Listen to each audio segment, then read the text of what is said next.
I was losing weight due to stress, but I didn't know what to do or who to talk to. That's when she saved me. Encouraged by her gentle voice, I spoke about my problems. Then, waiting for me was an unbelievable comeback story. My name is Jake Weston. I don't know what my parents look like.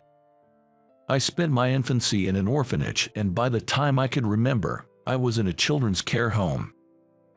I don't know who or where my father is, and my mother apparently abandoned me and disappeared repeatedly. She never came to visit, so I don't even know what she looks like. But I'm okay with that. Although I was not wealthy living in the facility, I knew that the staff took good care of me. There were many kids at the facility, so I never felt lonely. There was one kid I got particularly close to. Her name was Madison. She was a cute girl, a year younger than me. Madison came to the care home when I was 9 and she was 8. She was thin and not very lively when we first met. At first, Madison refused to eat. "I want to go home to Mom and Dad." She kept saying that and crying all the time, so the staff seemed to be losing their grip on her. The other kids around the same age, Sally and Tim, would comfort her, saying, "You'll meet your mom someday, and if you're a good girl, they'll come to pick you up." Sure enough, some kids do get picked up by their parents and leave the facility. But not everyone. I gently approached Madison when she was down. "Do you want to see your mom and dad? I want to see them." Seeing her teary-eyed, I felt like I had to protect her. I told Madison that it's not lonely even without a mother. Because I had Madison and Madison had me. From then on, we supported each other like real siblings and grew older together. But we could only stay at the facility until 18 years old. After high school, I got a job at a small food manufacturing company and started living on my own. When Madison turned 18, she borrowed student loans to attend nursing school and started living in a dorm. Her parents didn't come to pick her up even when she turned 18. The company I was able to get a job at after high school didn't pay much. But I was grateful that they hired me, a high school graduate.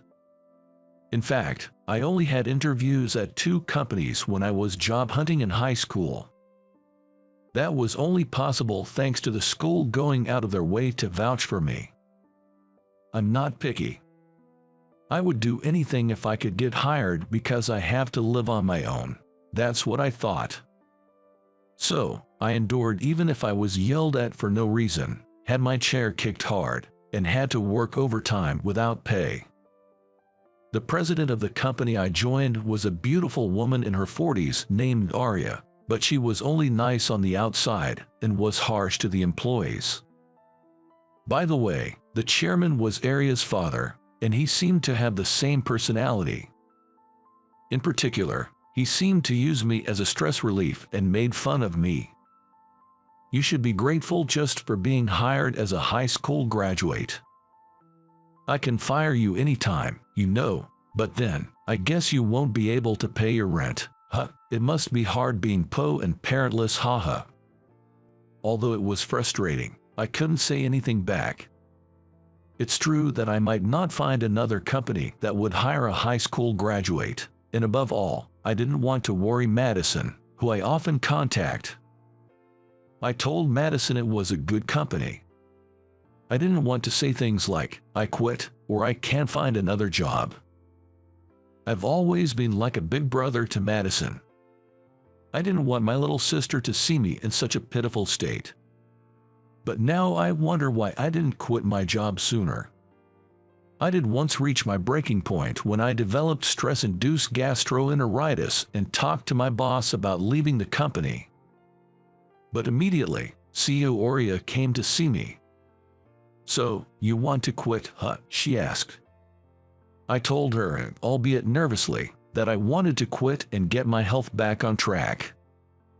But CEO Aurea just laughed off my concerns. "Don't be a baby. If you quit here, Are you just going to run away whenever something goes wrong at your next job? I don't intend to. I was weak and the words were not coming out of my mouth properly as I was being stuffed by the beautiful CEO.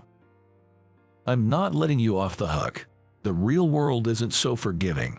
No company will hire you if you quit your first job right after getting hired out of high school. I was a high school graduate, and this company was my first job. I didn't have many friends.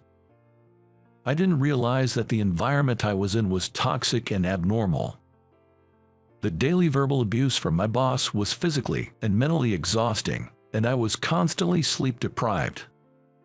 I wasn't getting any information about other companies, so I assumed that other companies must be like this. One might say I was naive, but looking back, it almost feels like I was brainwashed.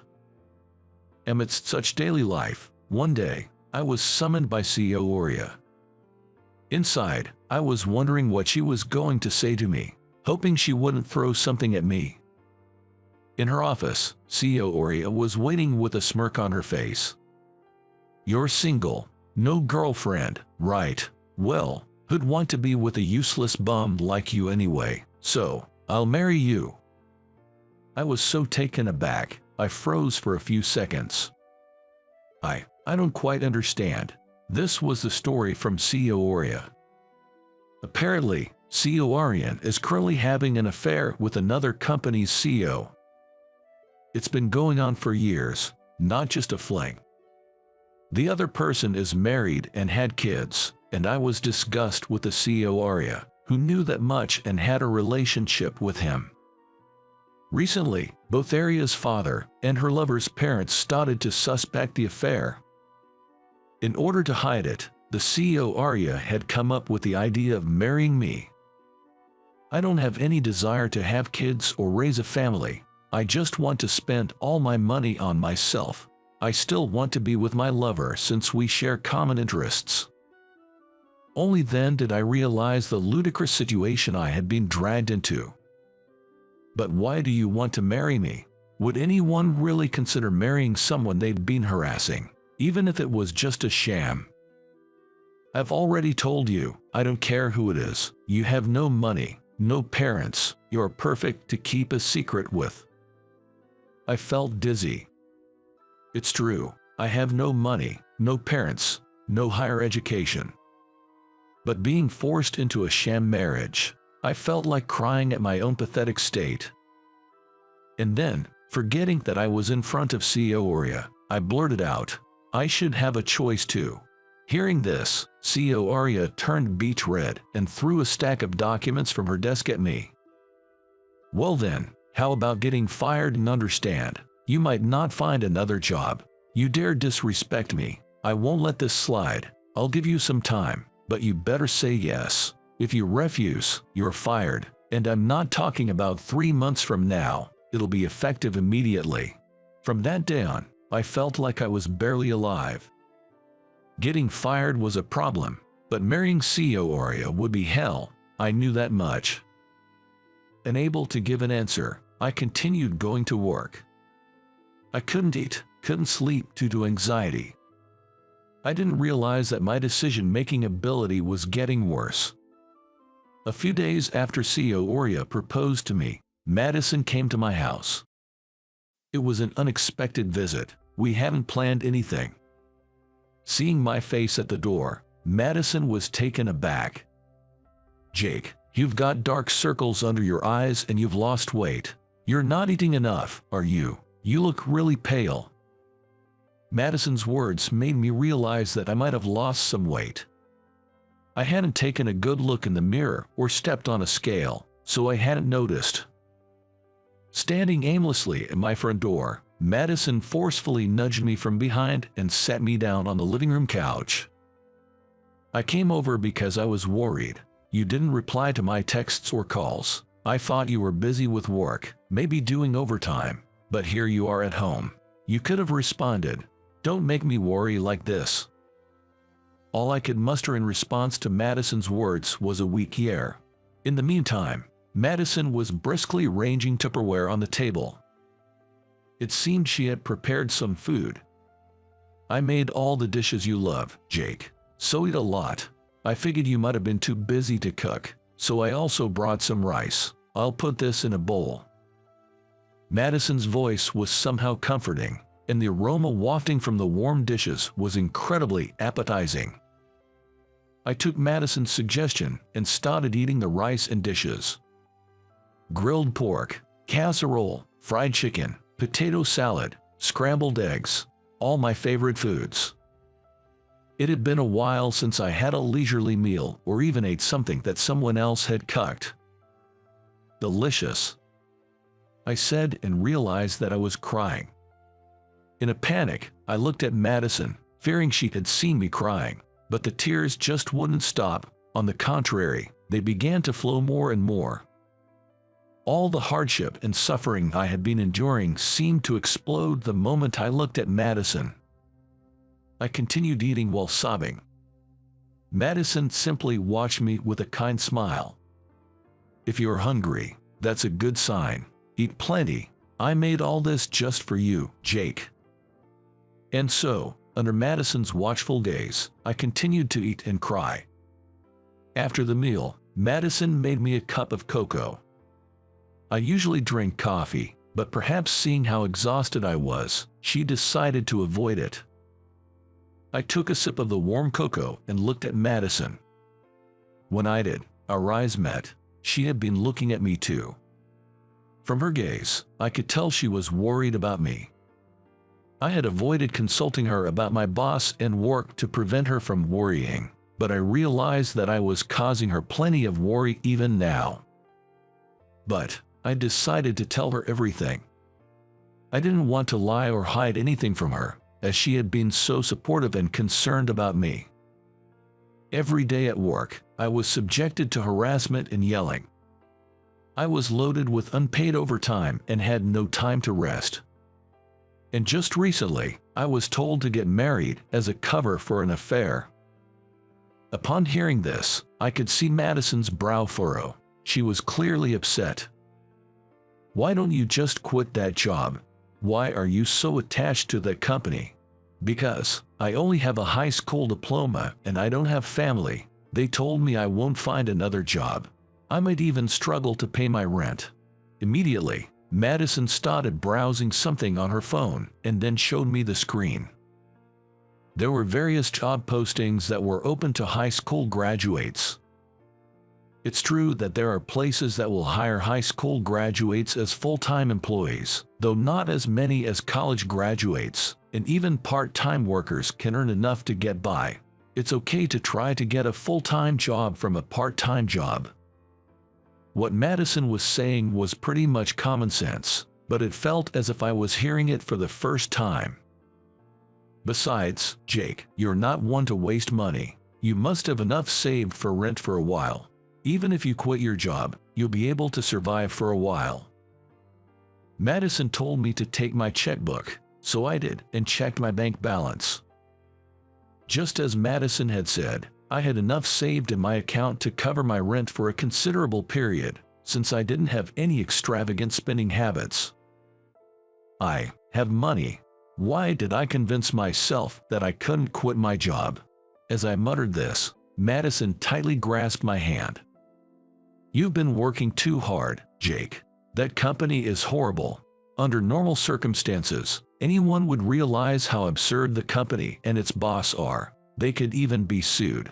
Your judgment has dulled due to the constant denial and exhaustion. Her words struck me to the core. What should I do? For the first time, I admitted my weakness to Madison, asking for her help. Madison smiled at me confidently. Leave it to me. I know people who can help. Why don't you go to bed, Jake? I'll call in sick for you tomorrow, so you can sleep as much as you want. I wondered if it was okay to skip work like that. As I was thinking this, the shrill voice of my boss, Oria, echoed in my ears. Useless. I could hear her yelling at me. Scary images of Oria played in my mind one after another, and I became scared. Seeing me freeze up, Madison, who seemed to have sensed something, gently took my hand. And that's when she said, It's going to be all right." When Madison held my hand and made me lie down in bed, the fear and anxiety within me gradually subsided, and my eyelids slowly closed. The next day, I woke up well past 3 p.m. I was surprised to find that I had slept for more than half a day without waking up even once. Even after I woke up, Madison continued to take care of me in every possible way, and that evening she took me to a cafe. There, I was introduced to a middle-aged man. He was no acquaintance of mine, and he was too old to be Madison's friend. Seeing my puzzled face, Madison said something I did not expect. "This man is my father." The middle-aged man in front of me nodded with a smile. From what I heard, he was indeed her biological father. Madison's mother passed away shortly after giving birth to her. Her father, Howard, who had since become mentally and physically unwell and found it difficult to work or raise a child, had to put Madison in a foster home. After that, Howard had been admitted to a mental hospital and rallied on his parents' home, and was able to return to society. Although he hadn't seen Madison for many years out of guilt, he had apparently come to see her 2 years ago. At first, Madison couldn't accept her father, but recently it seemed they were finally able to build a good relationship. At first, I was so angry at him for abandoning me, but then working as a nurse and seeing people who are grieving after losing a partner or suffering from mental illness, I started to think that my father must have been struggling too. I still don't feel like we are a parent and a child, but I think it would be nice if we could understand each other better and gradually build a good relationship. She seemed to have intended to introduce him to me once my work situation calmed down. Howard, it turns out, is currently working as a journalist. I've heard about you from Madison. You've been looking out for her like a big brother since she was a little girl, haven't you? I am grateful for that, just like Madison. That's why I want to help you this time." As I was taken aback, Madison threw me a lifeline. "Jake, he also posts articles online. He knows some lawyers, too. If you go and say you're quitting all by yourself, you might be sweet-talked into staying. I think it's okay to rely on Howard and other people." I bowed deeply to Howard, who had gentle eyes very much like Madison's. "I want to quit that company and start over my life. Could you help me?" Howard confidently replied, "Leave it to me."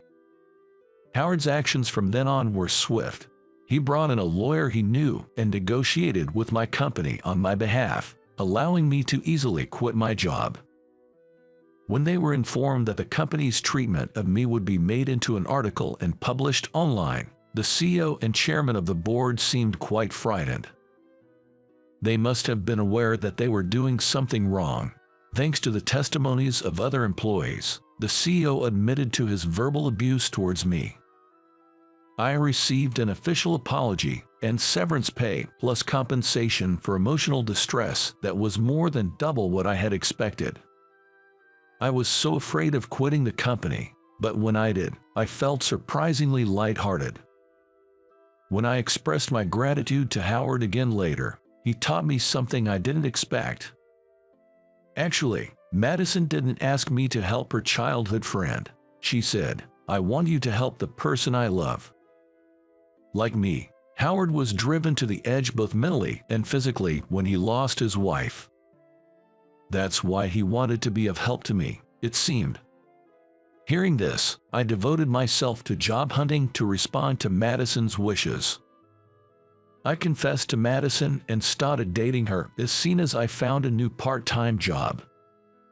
"I love you, Madison, and I want to be with you as a partner from now on. I've been wondering when you were going to tell me. I've always loved you, too, ever since we were children, and you were always there for me like a big brother. So we started dating, and now, 1 year later, I'm working and studying to become a child care worker via distance learning. I hope to work in a foster home like the one where we grew up someday. We started living together last month. I plan to propose to Madison again when my dream of becoming a child care worker comes true. I'm still studying to become a child care worker, and Madison still has student loans left from her nursing school days. Life is not easy, and it is often difficult to balance part-time work and studying. But I feel very encouraged to be able to support each other with Madison, and I feel happy to be living with the person I love. From now on, I want to live my life cherishing the people who care for me. I'm Mike Sanders, a 30-year-old office worker. I'm an editor at a major publishing house. Being a bookworm, I majored in literature in college, so I'm living pretty fulfilling days. The only thing missing is a girlfriend, but unfortunately, I've had no experience with dating women so far. Mike, we've got a new writer coming to the editorial department today. I want you to handle the meeting. Just as the editor-in-chief instructed, I started preparing for the meeting. In fact, a few days ago, our company held an essay contest, and I was assigned to handle the winner. The new writer is a woman, using the pen name Mary Caro. I haven't met her directly yet, but her work was really interesting. As an editor, I was proud to meet a writer with talent, but I was stunned by the person who showed up at the meeting booth. To my surprise, the person standing in front of me was my old crush, Kathy. As expected, Kathy was shocked to see me. "What? No way. I can't believe Mike works for this publisher." I was so engrossed in her pen name that I didn't notice, but her real name, Kathy Capra, was indeed written on the documents the editor-in-chief gave me. Despite being taken aback by this unexpected turn of events, we got down to business immediately. "I've read your work, Kathy, and it's really interesting. We'd like to have you continue to write a regular column for our magazine, so today we'll discuss the details. We also conduct reader surveys in the magazine, so let's aim for the top ranking together." As I handed her the documents and looked straight into Kathy's face for the first time in 10 years. Kathy's beauty hadn't faded at all. She was even more attractive than before. She is 2 years older than me, but her skin is still fair and firm, and her black hair is shiny and full of moisture. Her casual attire, a white blouse paired with dark brown chinos, gave off an air of a sophisticated adult woman. I was completely engrossed in her, listening to her explain her work. When she began to speak, her gaze still fixed on the documents in front of her. "Thanks. Actually, I've always had this admiration for being a writer. After college, I went back home and got a job, but I just couldn't give up on my dream. So, I moved back to New York and worked as a freelance writer." "I see. Your writing skills were definitely stand out in our club back in college." I meant it as a compliment, but the moment I said it, I noticed her face go pale. She must have remembered that incident from 10 years ago as a bitter memory. I regretted my comment immediately and tried to change the subject. Here's my business card. If you ever have any questions, feel free to contact me anytime. Thank you for your time today." As I bowed my head after saying that, Kathy responded with a somewhat tired expression, "Thank you too," and then left the meeting room. Phew. The moment she was gone, I heaved a deep sigh. In fact, we had a history like this. 10 years ago, Kathy and I were in the same literature club at college. Kathy, being beautiful, was admired by everyone around her, considered the club's idol. I also had a secret crush on her. "Mike, I read your review in this men's journal. It's really interesting." "Thank you. I enjoyed your serial novel too." "Really, that makes me happy." With that, Kathy turned to me with a smile as bright as the sun. I was a bit of an introvert, but her cheerful and spontaneous nature had a way of melting my defenses. Sadly, my love stood no chance. That's because she already had a lover. "Kathy, let's head home together." "Oh, okay. I'm coming now." As soon as Kathy saw her boyfriend, Joe, She gleamed with joy and rushed off to join him. Seeing them walk side by side, I thought to myself again, they are really a good match. Joe was the handsome guy from the literature club, and they were well known as a good-looking couple. There was probably no space for an ordinary guy like me in between them. I kept telling myself that, but one day after school, Kathy suddenly asked me, "Want to grab a drink?" There was a heavy rain warning that day, so like other students, I was planning to head home early. However, she insisted, "I really want to drink," and eventually I gave in. There was something off about her that day, and I could sense it. My gut feeling turned out to be right, as she quickly downed her drinks at a fast pace. It wasn't about having fun, but more like she was drinking just to get drunk. Although I was worried about her, she reassured me, "I'm fine," and kept guzzling down alcohol like water. As expected, when we left the bar, a severe storm was raging. As I hailed a cab for Kathy, who was dizzy on her feet from intoxication, she looked at me with a flushed face and asked, "How are you getting home, Mike? I'll grab another cab after this." "You don't need to do that, you could just stay at my place." "How about that? Let's do it." With that, she leaned snugly against my arm. At that moment, my heart pounded wildly, like it was sounding a premature alarm. Sweet temptation from the woman I admired. I agonized over what to do, but in the end, I did not agree to it. "Kathy, if you surrender yourself to the momentum of intoxication, you'll surely regret it. Please take care of yourself." When I told her that, Kathy looked down without a word. Just at that moment, the taxi arrived. After seeing her off, I immediately began to run towards my apartment. Getting wet in the rain didn't matter at that moment. I was confused by her sudden offer, and at the same time deeply self-loathing that I had even for a moment thought of taking it up. To shake off such distracting thoughts, I ran fervently through the rain. "Kathy, you have such a wonderful lover. Why would you invite someone like me?" Several days later, when I showed up at the club, Kathy interacted with me as if nothing had happened. Despite that, given what had happened, I couldn't shake off the awkwardness. As I was worrying, the club president suddenly suggested, "Let's hang out at Mike's place for a change." Actually, my apartment was right next to the university and had become a hangout for everyone. As expected, Kathy was going to come as well, so I headed towards my apartment with everyone, feeling a mix of emotions. Oblivious to our feelings, the other members were whooping it up and having a great time. Eventually, it turned into a let's just stay the night situation, so we filled the room with mattresses and decided to have a sleepover.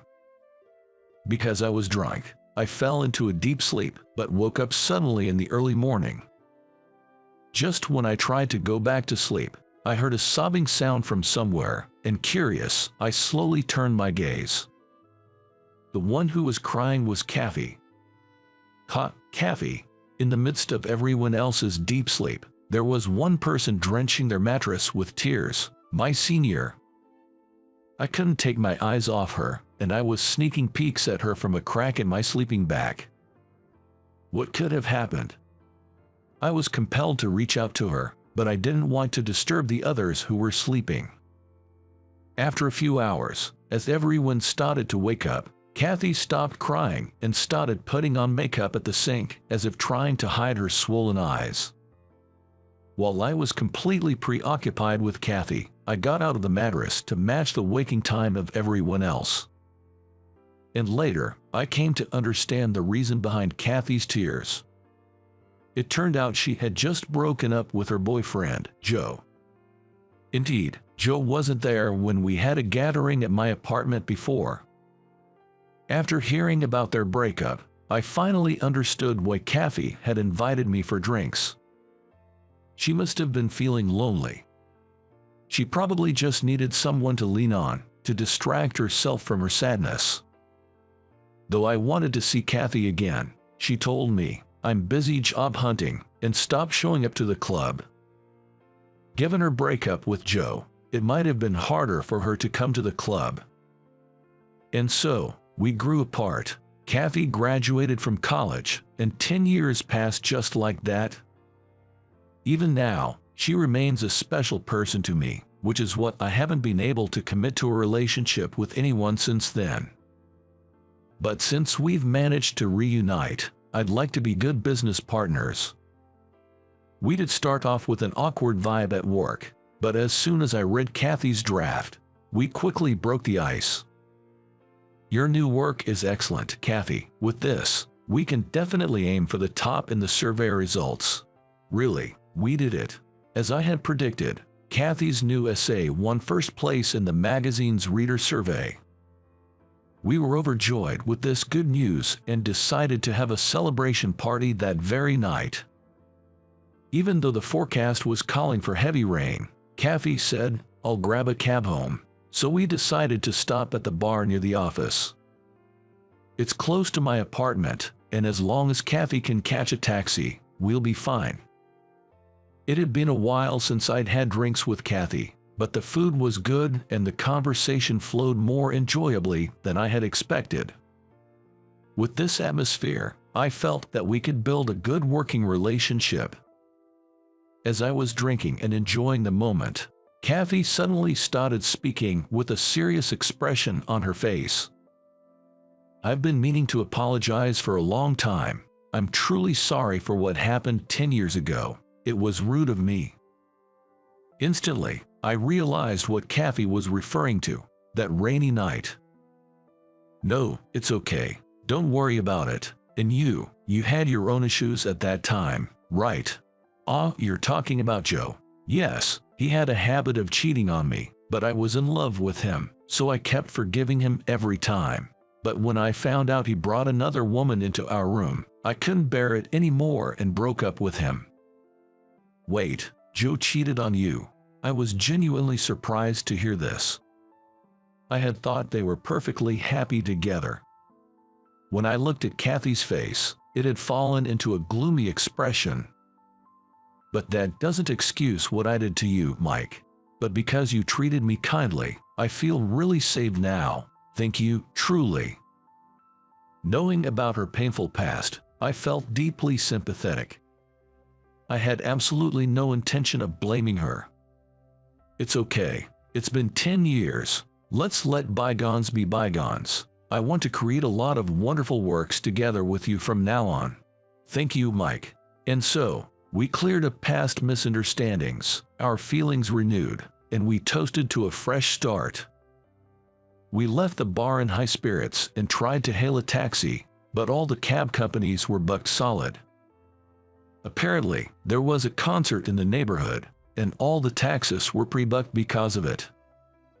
To make matters worse, the trains were also delayed, and Kathy, who lived in the suburbs, couldn't get home. Seeing Kathy distressed, saying, "What should I do?"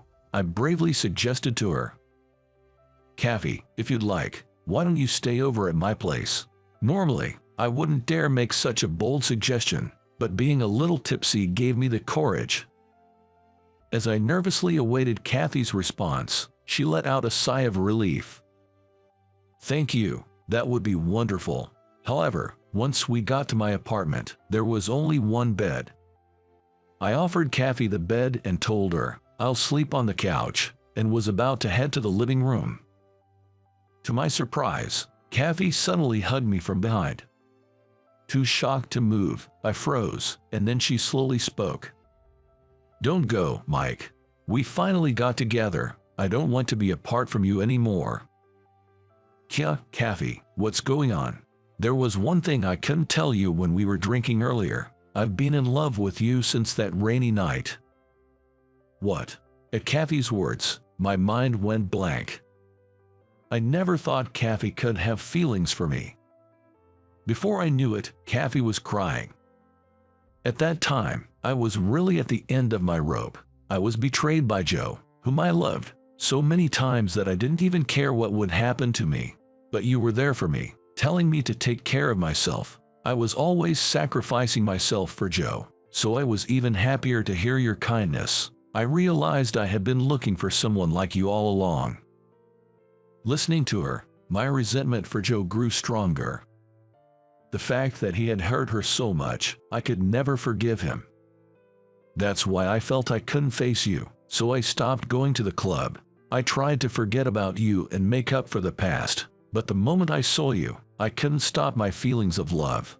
Kathy, unable to stand it any longer, I faced her and hugged her tightly. I was filled with such love for her, I couldn't help myself. I like you too, Kathy. I've never been able to forget you.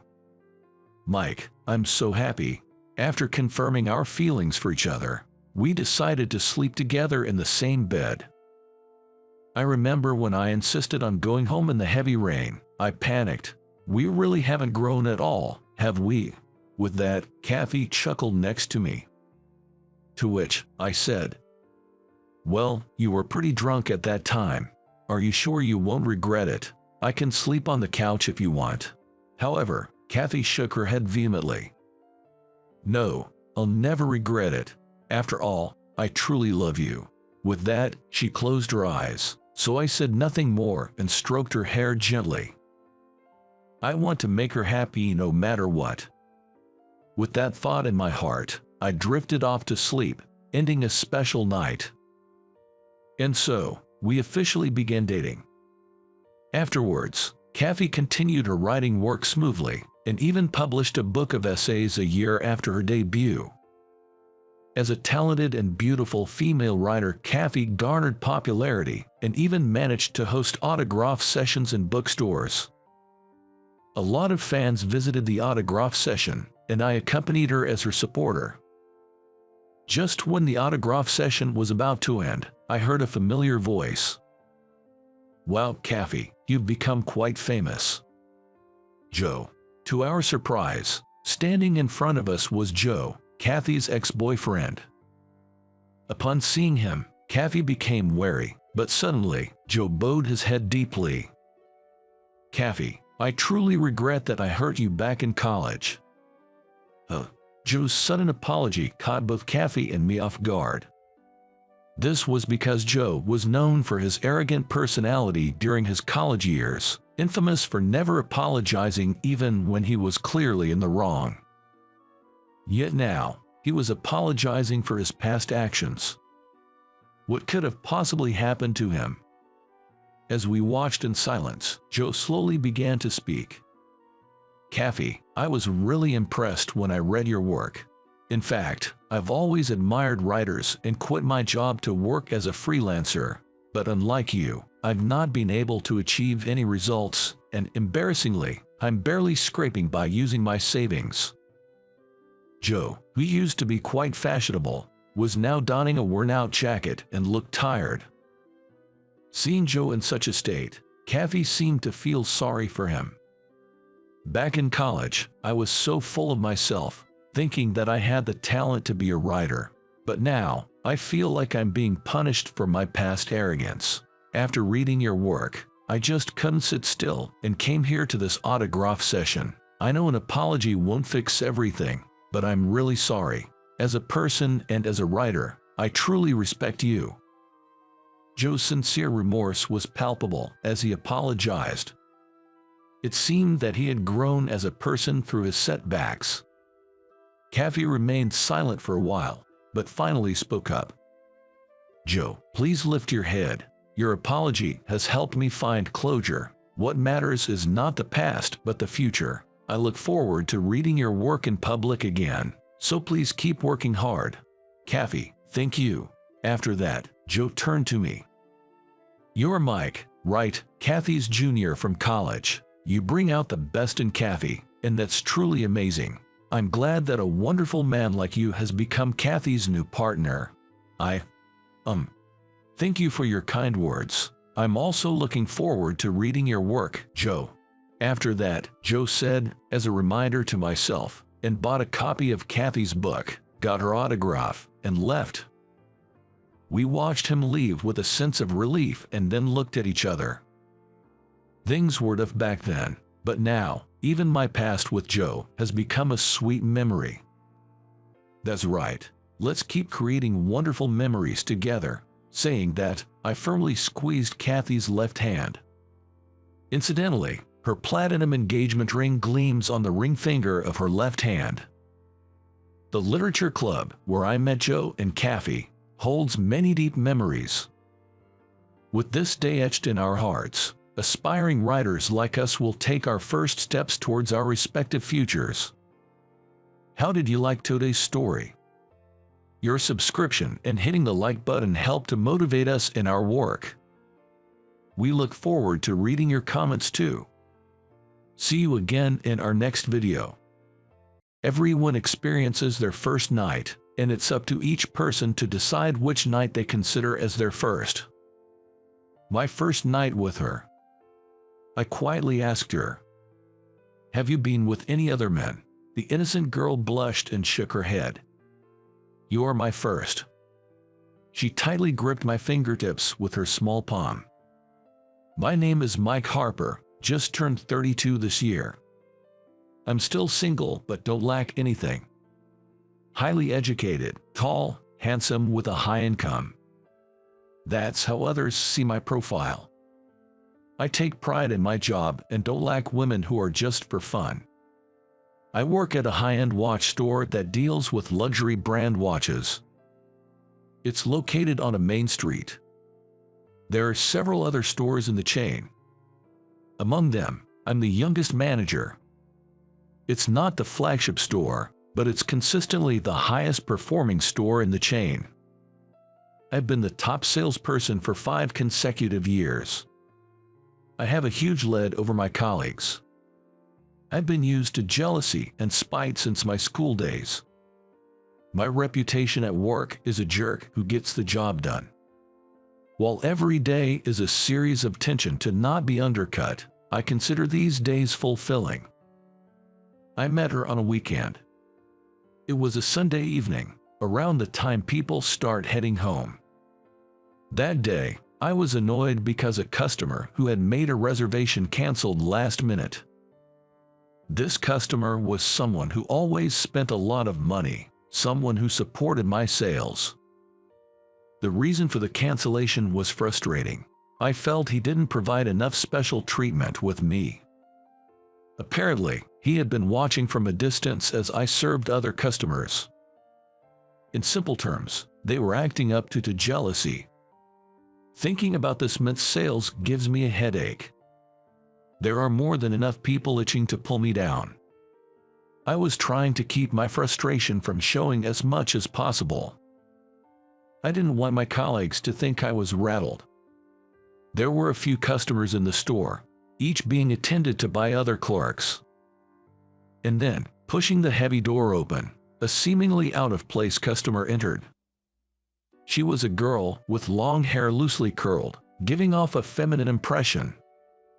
She could pass for a college student, but she also looked underage. Her skin was pure white, and she was wearing a bit of makeup. Her maxi skirt was khaki-colored with large pockets like cargo pants. Beneath the skirt was black chiffon and lace, fluffy and airy. Peeking out from the hem of her skirt were short Dr. Martens boots. Her top was a gray hoodie. For a moment, she caught the eyes of the clerks and customers in the store. That makes sense. She was incredibly beautiful. So much so that some customers started whispering, "Is she a celebrity?" She walked towards me, seemingly unaware of the attention she was drawing. Probably because I was the only one free among the staff. She smiled at me over the showcase. I responded with a professional smile of my own. In my mind, I thought she must be just window shopping. There are not many items in the store that a high school or college student like her could afford. Usually, they ask for the price, drop their shoulders, and then leave. Feeling irritable, I started to serve her somewhat teasingly. Looking for something. As I asked, she looked straight into my eyes, her face showing a hint of surprise. Then she replied in a small voice, "I'm looking for a gift for my father," with a slightly oppressed smile. It seems his birthday is coming up and she wants to give him a watch. I didn't think there was a watch she could afford with the money she would have, but I thought it would be a good way to kill time until the closing time. What kind of watch are you looking for? I don't really know much about watches. My father is turning 60 this year. Do you have any recommendations? She asked timidly. Her small voice sounded like that of a little squirrel. Your father would be happy with any watch, if you're the one to choose, I said. At my words, she gave a small nod as if being pushed from behind. She began to look carefully at the watches in the showcase as she slowly walked around. Every now and then, she asked questions like what's the difference between this watch and that one.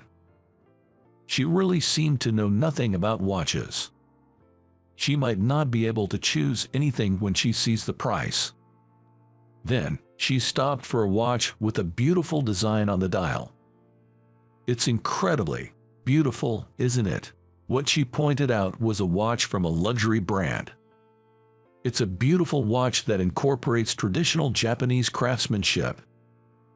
Her eyes sparkle as she looks at the watch. I took it out of the showcase to show her. I'm torn between this one and the one over there. The direction she pointed was another showcase from a different luxury watch brand. Watches priced in the range of $50,000 and $100,000 were on display. Certainly not a price range she could afford. I was slightly irritated, thinking she was just a window shopper after all. All of these watches are quite expensive, I told her, implying that she probably couldn't afford any of them. She didn't seem to notice my snide remark, and she innocently smiled back at me. Which one do you prefer, buddy? Being suddenly called buddy, I was taken aback. I'd never been referred to as buddy before, as no one seemed to feel that close to me. She stared at me intently, noticing that I was unable to hide my surprise. Oh, I prefer the watch with the exquisite craftsmanship.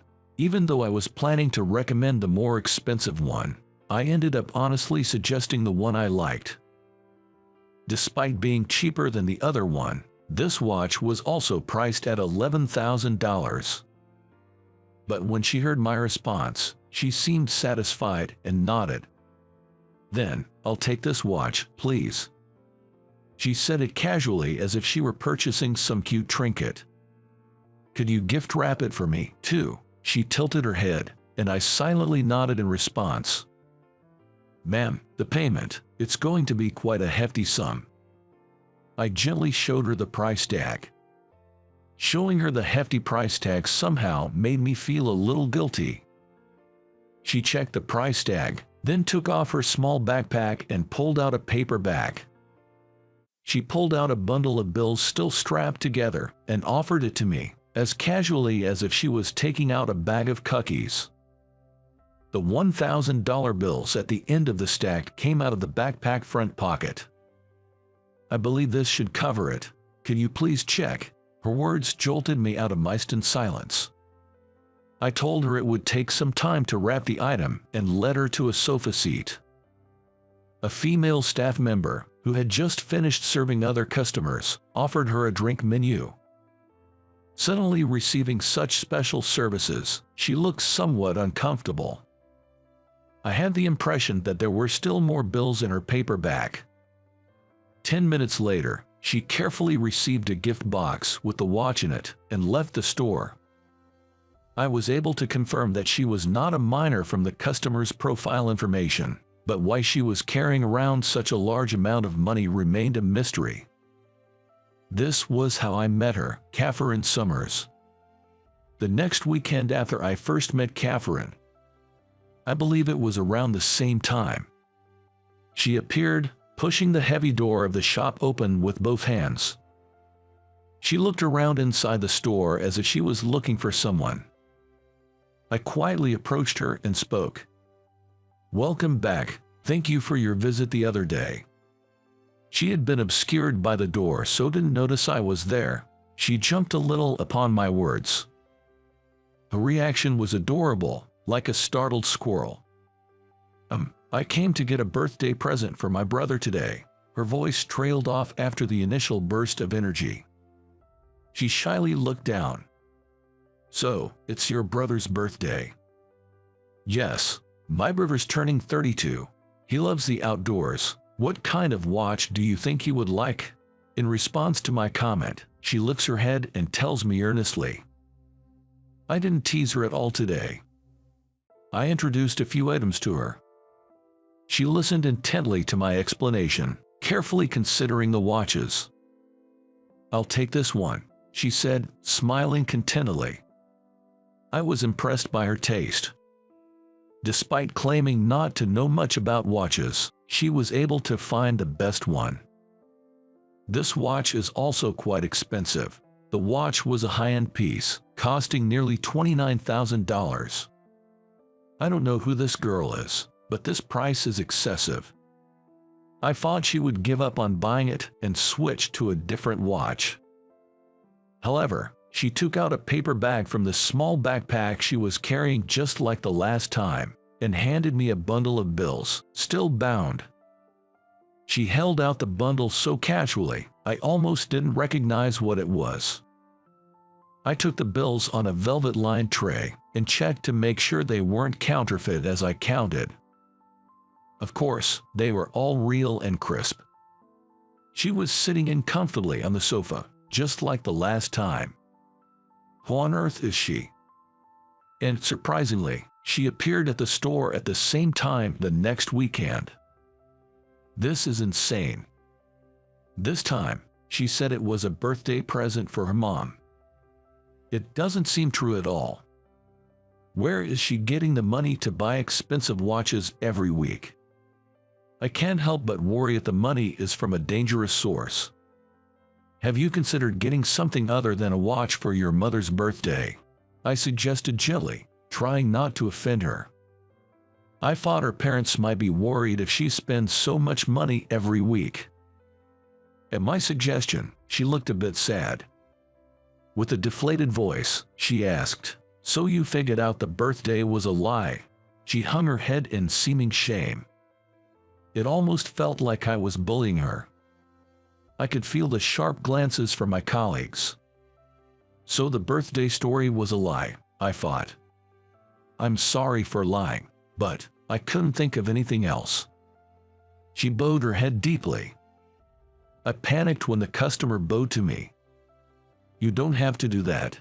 I hastily touched her shoulder, and she looked up and locked her eyes onto mine. "Is there a way for me to see you without buying a watch? I've never been shown such direct affection before." I lost my words for a moment. In response to my silence, she continues, "It was love at first sight. I've never felt this way before. If it's a nuisance, I'll hold back, but is there a way I can just keep being close to you?" Apparently, she had been visiting the store every weekend just to see me. Her thin shoulders were trembling slightly, perhaps due to nervousness. "You're welcome here anytime, with or without a purchase. We're always waiting for you." Half professional, half genuine. It felt different from the usual courtesy I show to customers. There was a strange feeling about my own words. "Thank you so much." Her tense expression softened instantly. From that day on, she started visiting the store every weekend. She would pop in without interrupting my work, exchanging a few words with me. She made friends with the store employees and would chat happily with them when I was busy. One usual weekend at the usual time, she peeked in through the door. "Hello, Mike. Welcome, Miss Summers. We've been repeating the same exchange for several weeks now." With her usual small backpack on, she greeted me with a beaming smile. The other employees would call out, "Welcome." She would respond to each greeting by nodding her head. The next moment, stacks of bills rustle and fall onto the floor. It seems that the zipper of her backpack was becoming more open, and its contents slipped out as she moved through the store. 3 bundles of money with bands around them and loose $100 bills scatter across the floor, making me nervous. She was checking her backpack, saying, "Huh?" I picked up all the money and handed it to her. "Do you always carry around this much cash? It's dangerous." I unintentionally sounded like scolding her. She took the money I gathered in both hands.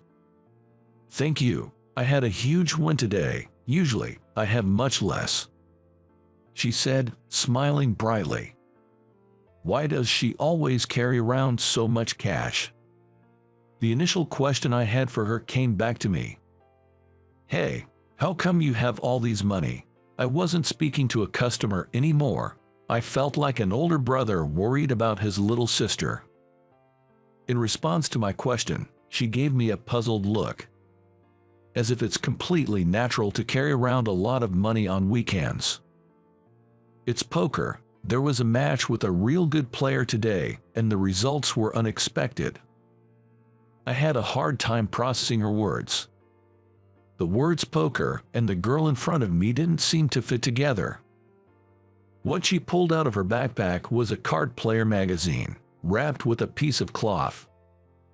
There were markings that looked like she had passionately learned the strategies.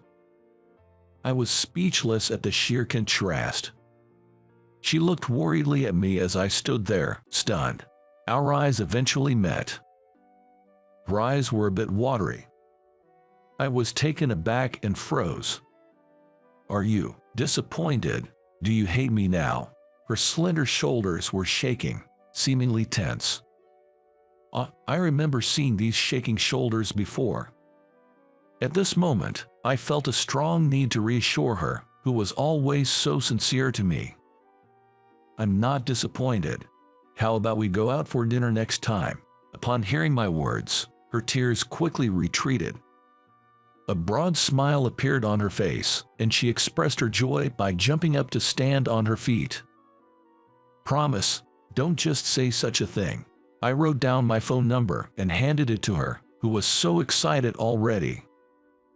I knew I probably shouldn't be doing this, but I hoped they would let it slide just this once. In fact, the other employees seemed to be turning a blind eye.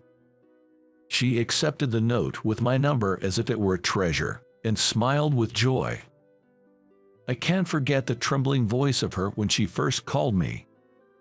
On the day I first asked her out, she told me there was a place she wanted to go during the day. "If you don't mind, I'll tag along." The place she took me was a casino, not too far away from the watch store. Apparently, there was a sizable tournament happening. These players are the real ones. For the record, I don't gamble. Not cards, no dice, no online stuff, nothing. She looked genuinely happy as she raised the bet, looking like she knows what she's doing. "It feels like a dream, being here with you, Mike." Looking at her sparkling eyes and joyous face, I found myself feeling happy as well. She was unlike any other girls I've met before, and I found myself unsure of how to deal with it. We went to the dinner after she was satisfied with her play. When I took her to a slightly fancy Italian restaurant I had reserved, she seemed a bit nervous. "Excuse me for a moment, I got a text." Her phone kept chiming with new text notifications during dinner. Each time, she would check her phone and reply. I caught a glimpse of the icon of the person texting her, a picture of a rugged-looking guy. Seeing that made me surprisingly irritated. "Boyfriend. He seems worry-prone. Let's finish up and head home." A cold, accusing voice slipped out without my intention. She looked at me, startled. I couldn't see her straight for some reason, so looked away. "Mike, look at me." "Enough. Did you have fun making fun of me?" I knew it sounded petty, but I couldn't stop the words spilling out. I acknowledged that this was indeed jealousy. I was already falling hard for her. "Mike, look at me," prompted again. I reluctantly returned my gaze to her. She thrusts her phone screen in my face with a desperate expression. It's my brother. My brother is the worrywart. Displayed beneath the icon of the man was the word brother. It seems she has an older brother around my age. She's trying to clear up the misunderstanding. She told me a lot about her brother. They became siblings due to their parents' remarriage, so they aren't related by blood, but he's a worrier and initially opposed our date. He was apparently worried about how our date was going. But he didn't contact you at all during the day. There were no messages from the brother during the day. I didn't think she was lying, but it felt a little off. Well, if he contacted me while I was at the casino, I'd be furious. She says with a smile. I see. Recalling how she was during the day, it made all sense. I was increasingly attracted to her as I was getting to know her personality. Catherine, can we make this into a relationship? I asked her as she was happily eating her final dessert, cake. I was a little nervous about what I'd do if she refused. She gave me a blank look for a moment, then looked at my face.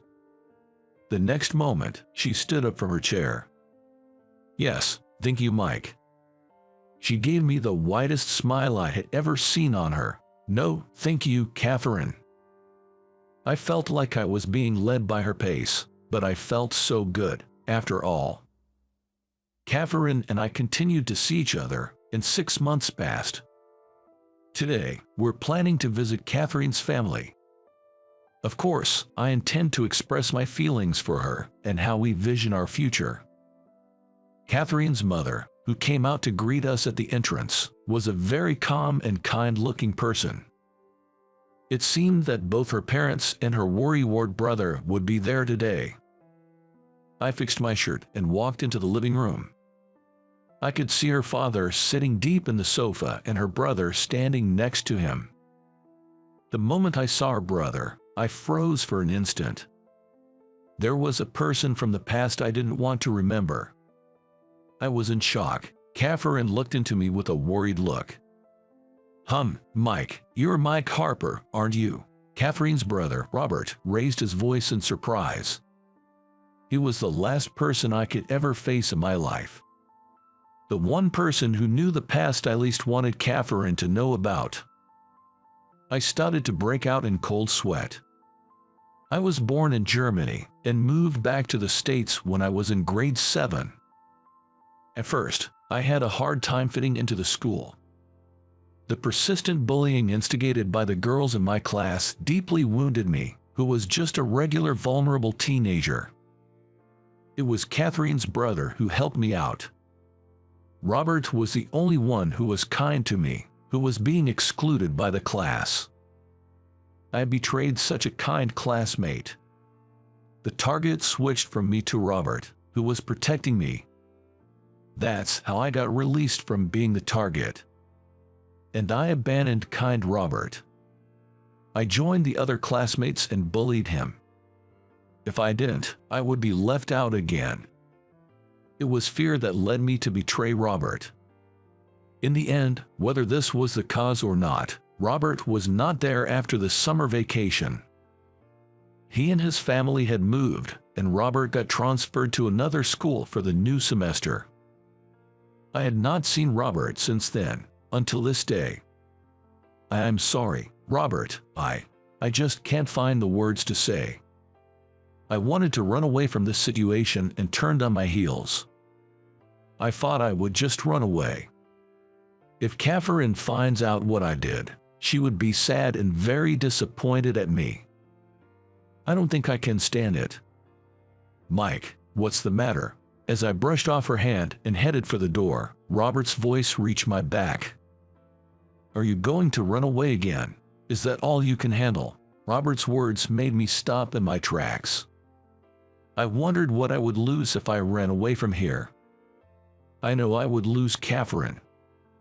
At the same time, I felt like I would lose something very important as a person. I closed my eyes tightly and motivated myself. Then once again, I turned around and showed my face in front of Robert. What should I do? I muttered, like a child. Robert smiled in astonishment at my behavior. Don't be bound by such old things. I was a little surprised, but such coincidences happen, I guess. He chuckled and lightly tapped my shoulder, just like he used to. Catherine looked on blankly, unable to understand what was happening. Robert explained to Catherine that we were classmates in school and had not seen each other since he moved away. Catherine looked surprised and glanced back and forth between Robert and me. Well then, there's nothing to worry about. The guys were friends, right? That's a good thing, isn't it? Catherine, looking happy, gave Robert a hug around his neck. I sat properly on the floor again and greeted their parents. I recognize that greeting to you all might be delayed, but I am Catherine's boyfriend, and we're in a serious relationship. I hope that we can get along and that she and I can continue to nurture our bond. Catherine's father gently touched my shoulder as I bowed my head to the floor in greeting. Lift your head. It's been a while, hasn't it? I'm glad to see you're well. When we were in grade 7, I had been treated to dinner at Robert's house a few times. Robert's dad must have remembered me from that time.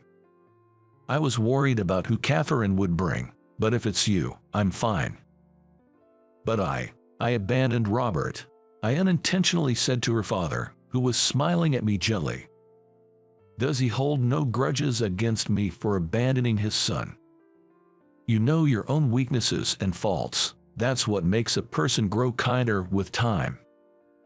Hearing those words, I felt tears welling up in my eyes. The kind and open minds that Robert and Catherine have must be the result of the heritage from this man. I thought, I wanted to become someone like him who can forgive mistakes by others. Robert had told me that the move during summer break wasn't due to anything that happened at school. Apparently, his biological mother's health had worsened and she was to be transferred to a different hospital. Knowing she wouldn't recover, the family had moved to be with her until the end. I decided to make a prayer in front of her picture in the living room. As I was silently praying, Robert chuckled next to me. I guess Mom arranged this. Catherine is still in college, so we plan to start preparing for the wedding as soon as she graduates. Excuse me, a year has passed since Catherine and I started dating. This is my first time stepping into her apartment. She wanted to experience living alone for her final year of college, so Catherine rented an apartment. Our relationship has been going pretty well, but we're under the watchful eye of Robert. I was convinced that our relationship was not progressing because of him. I opened the door and stepped into a room. The room was an absolute spectacle. Posters of Casino and the archive of card player magazines decorated the space, and I could spot so many notebooks and memos with her handwriting on it, traces of her studies for the advanced strategies. Has any other man been in here? I whispered to her in a deliberately hushed voice. She blushed and giggled shyly. Shaking her head, she smiled and said, "You're the first." Her small palm squeezed my fingertips tightly. "Oh, wait, you're not the first. Robert came over to eat yesterday," Catherine exclaimed as she had suddenly remembered it. "No, I'd rather you not count that." I looked around worriedly, wondering if Robert had installed surveillance cameras. Seeing my reaction, Catherine laughed. After a good laugh, she shared a little secret with me. "You know, when I first met you, I bet that you would fall for me. I was confident in my gambling skills. From now on, whenever I get lost in my life, she would be my guide," Catherine confidently proclaimed. "As long as she is by my side, I'll never be lost in life." Since I started dating her, my reputation at work has changed. It seems I finally graduated from competent but a jerk. How did you find it? Subscribing to the channel really motivates us to create more content. See you in the next video.